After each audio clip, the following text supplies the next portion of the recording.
Coming up on Christian World News, the deadliest mass shooting in U.S. history brings Las Vegas to its knees.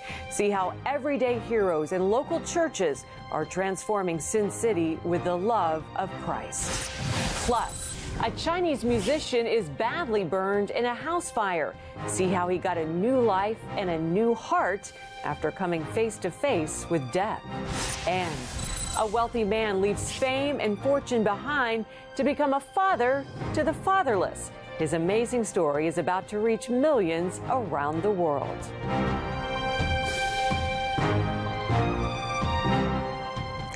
여러분 안녕하십니까? 크리스천 월드뉴스입니다.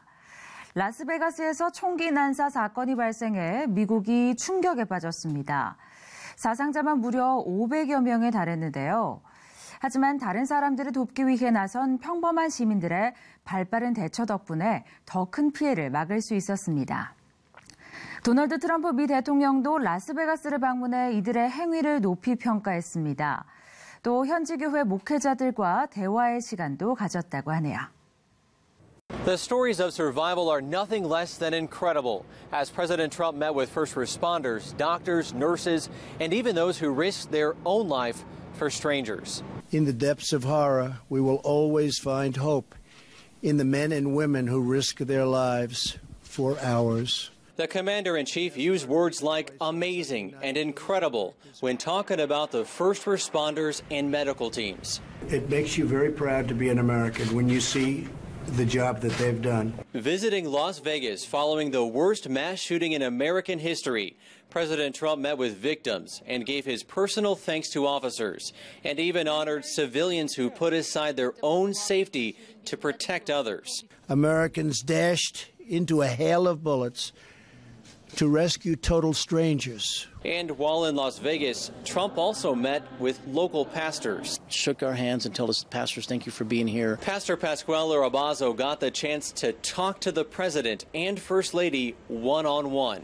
What did it mean to you to have President Trump here shaking your hand during this time of tragedy? It meant a whole lot, and not only to me, but I believe to the whole city, because this city needed him at this time, and he showed up. Pastor Vance Pittman of Hope Church Las Vegas agrees, adding that Trump continues to turn to God in times of tragedy. People ask the question, where's God in all of this? And I mean, God's right in the middle of it. God was drawing people to himself through this and saving people. May God bring healing to the families of the wounded, the injured, and the fallen. The president was only in the desert for a few hours, but in that short period of time had a big impact in the wake of this tragedy. As police continue their investigation right here behind me into the motive behind this massacre. Ben Kennedy, CBN News, Las Vegas. 혼란 속에서도 하나님께 의지한 많은 신앙인들이 있었습니다. 가족의 기도 응답이 실시간으로 이루어지는 것을 목격한 한 청년과 하나님의 도우심으로 목숨을 건질 수 있었다는 한 소녀의 신앙 고백을 계속해서 만나보시죠. Chris Hahn has reason to celebrate his life after surviving the mass shooting in Las Vegas, where he found himself in a sea of panic. The first thing I thought of was to call my mom. Honestly, the first reaction was just to have her on the phone and say I love you, and just to talk to someone while this went down. As he ran for cover with thousands of other terrified souls, his mom began to pray. She didn't cry, she didn't panic. She just said, it's all right. It's all right, we're going to pray, you're going to be protected. We're going to ask God for his protection. And at that moment, and I'm sure she was as terrified as can be. I mean, you could still hear the gunshots ringing out and screaming. She just started to pray with me and say, we need your protection right now, Lord. We need you to protect him. Lynette Martinez thought she was hearing fireworks, but when country star Jason Aldean ran off the stage, she ran for her life.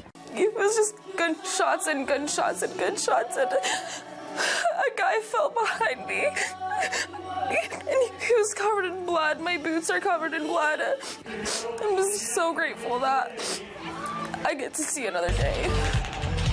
These are people that couldn't. And I see the videos online of the gunshots and what happened, and I can't even hear it because it just I was just numb to it, and I just can't. I shouldn't be getting used to gunshots.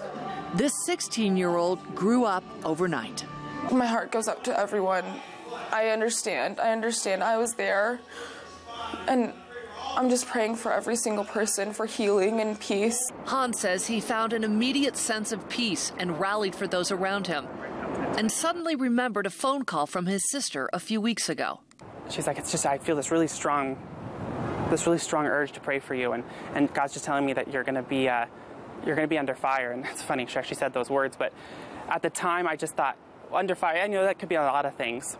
God only knows what really happened here just a few days ago in Las Vegas, but this bright young real estate agent plans to trust him and keep going. This isn't humanly possible, that there's other things involved and there's evil in this world, and it's just watching God come into play now and helping people heal, and just watching the outreach of people that don't even know each other. And it's amazing to see the blood donation banks with hundreds of people lining up, because they're not thinking about politics, they're not thinking about religion while they're doing it, they're thinking about other people, and they're thinking about people that are helpless. Martinez still cannot believe she made it out alive. I was waiting to get shot. I wasn't waiting to come out alive. And now that you have come out alive, how do you see the world? So much different. It's so different. I find I have so much compassion towards other people. I just thank God every single day. Church is the only place she wanted to go, and is so grateful she has this community. My heart is warmed by the many people that are coming together right now, even at this church. And it's just amazing. And how do you feel about the gunman? I don't think it's his fault. I don't think it's his fault. He's not right. It wasn't God. It wasn't him. It was another thing. It was an evil thing. I forgive him. She plans to take it one day at a time and cling to her faith. So I'm going to read the word, and I'm going to worship, and I'm going to pray, because that's the only thing that can get me through it. You never really know how you'll respond when your world comes crashing down. I'm going to love people more. I'm going to think of people as if they were my friend, they were my best friend, because they're as if they were my brother, my sister, because they are. We're all together here for a reason. What happened here just a few days ago has brought out the very best in people. People who recognize this is not about just one man unleashing evil, but how goodness, kindness, and faith have turned tragedy into triumph. Stephanie Riggs, CBN News. 가진 것이라고는 하나 없었던 한 남자가 막대한 재산을 쌓았습니다. 찰스 물리의 이야기인데요. 하지만 성공의 최절정기를 달리고 있던 그때 찰스 물리는 전 재산을 모두 내놓고 거리에 사는 아이들의 아버지가 되어주었습니다. 하나님의 부르심에 순종한 찰스 물리의 이야기가 영화로 제작됩니다. 찰스 물리를 함께 만나보시죠. Look for the biggest and brightest smile in these family photos, and you'll find Charles Mully. His children, who were once orphans, call him Daddy Mully. You yourself abandoned as a child? Yes, correct. As a young child, I woke up one day to find that I was alone at the age of 5-6 years, and that was my life. No food, nothing that I could lean on, no accommodation, and then I became a street and a beggar. I remember one day I woke up and everybody had gone. His amazing climb from Kenya's slums is the focus of this feature film, Mully. And you go from being a beggar to a millionaire. Sometimes it's so hard for me to measure at that level, but I can acknowledge and say, yes, Lord really lifted me so high through His favor, through the small business that I started. Small business. Small business that I started. Mullyways Agencies Limited. And then my dad had a monopoly in oil and gas. It was my time.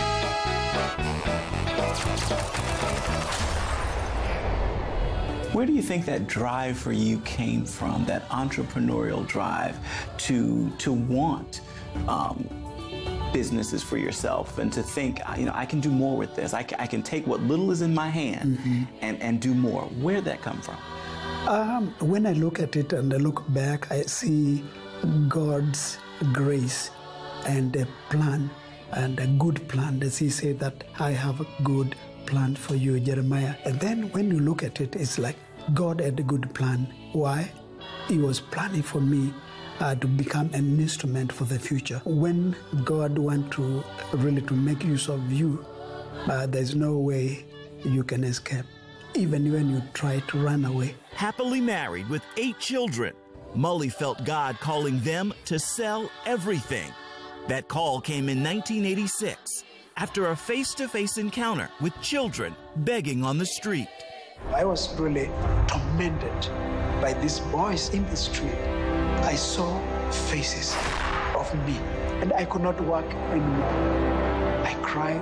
Why is it that God wanted me to take me back again? I will never, ever work for money again. God was speaking to me this way. You were like them. I saw their... You were them? I saw my face in their faces, and because I was trying to hide myself, and I never shared with anybody. I don't remember one day sharing even a testimony about my past. I wanted, people to see me a great man with money, with everything.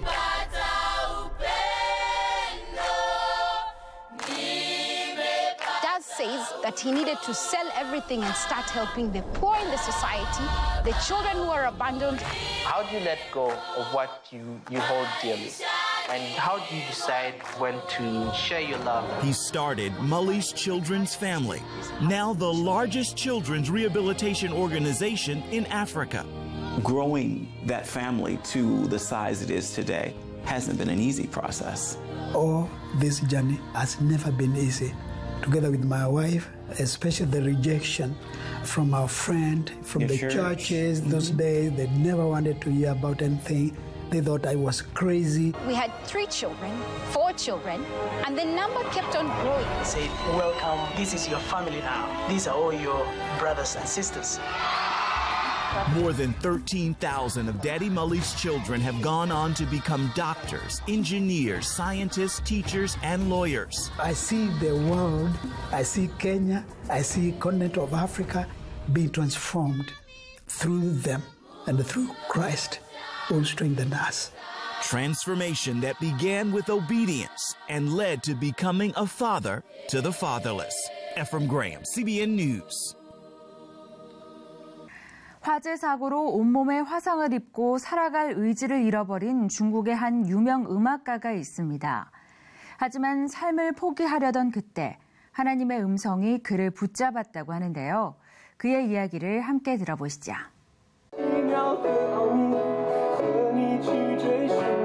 Gao Guang was a talented Chinese musician, and since college, his passion was to perform on stage, playing various instruments. His musical talent was so impressive that he was invited to perform at many important occasions, and at each one he received astounding praises. In 1991, Gao's life changed dramatically. His house was engulfed in smoke and flames. His dreams were shattered as the fire consumed his body. He passed out and regained consciousness in the hospital. When I saw myself in the mirror, I was very shocked. I kept on asking the question, where is my beautiful face? Where are my fingers? Am I a monster or still a human being? All my dreams and goals were washed away. Gao underwent 18 surgeries. Due to the fire incident, most of his skin had to be replaced. The surgeon had to graft skin from Gao's head to cover the wounds. The emotional pain was even more unbearable. When my son saw me the first time, he ran away and refused to come back. My wife was afraid of coming home to see me. Everyone around me thought I was a monster. They all left me. I didn't know how I was going to live for another day. There is only one solution for me: be dead. Feeling depressed and hopeless, Gao drove to the ocean one day.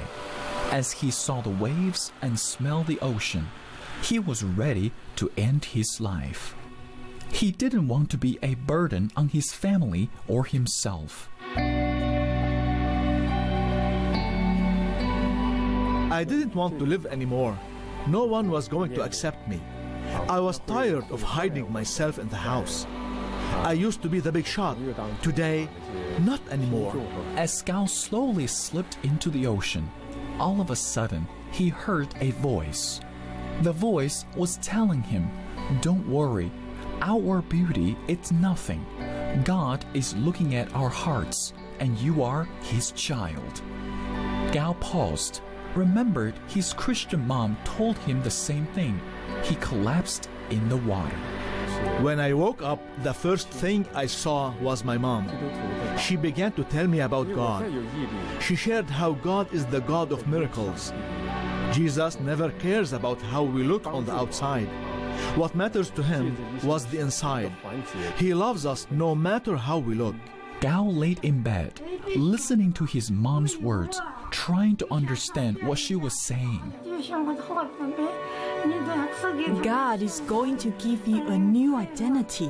He loves you no matter what you look like. He knew it was time to make a decision. After 18 operations, I finally understood why God spared my life. Because He loves me. He wants to use me to tell others about Jesus. I am so thankful that my mom introduced me to Jesus. Despite of my sins, my life still matters to Him. Gao started to attend church services with his mom. He was deeply touched by the love and acceptance from the church members. He had new goals. He wrote many books, encouraging others to know God and His miracles. I have Jesus in my life. I should be thankful about being alive. He is not done with me. I need to follow Him and read His Word. I know He still has plans for me. He loves me. Today, Gao Guang has a new family.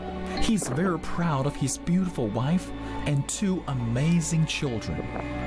Now, when he looks at the ocean, he's amazed by its beauty and feels grateful for what God has given him.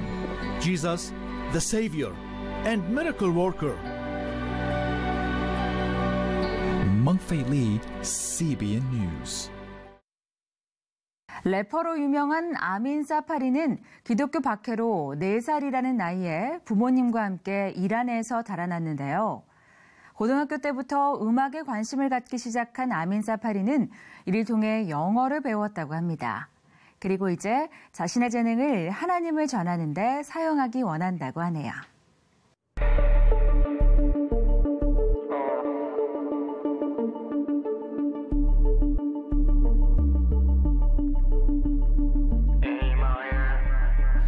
The voice of A Minor is Amin Safari, an aspiring rap artist.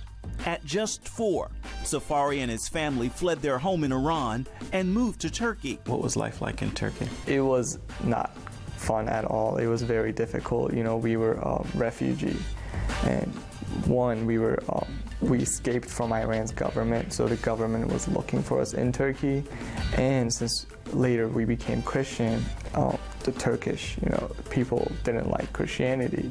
They still don't, so they would kick us out of the houses, and so that's why we had to move 28 times. 28 times? Yeah, right. Moved 28 times? Yeah, there was many times we had to sleep at parks, Yeah, it was very difficult. But when you left Iran, your dad is the only one who's a Christian. He became a Christian in jail.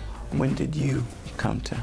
Well, I became Christian when I saw the transformation, because, I saw my dad turn from a criminal to, a pastor. So that was it was almost unbelievable. How can this violent man turn soft? And then I saw my sister get healed when she had a 99% chance of death. So when I see miracles like that, it's almost impossible to deny God's existence. And then, I went to seminars or conferences, camps, and I got more information on it. And I was like, wow, this is the real thing. So, how could I not believe that? Amin left Turkey for America at age 13 and settled in California. We stayed there for a year and a half, and at the time I didn't speak English at all. Your story is amazing. I'm really curious. When does the music thing happen for you? When does that connection happen on this journey? Right. Well, the music was kind of random because when I first came here, I didn't speak English at all, like I said, and then I always had this thought, what am I going to do? What is my goal? I had no goal, I had no purpose in life, so I would always pray to, God, what do you want me to do? So when I finished middle school, when I started high school, God woke me up, and he was like, I want you to do music. And at the time, I didn't know anything about music. I thought music was just a waste of time. I never even listened to music that much, only at church.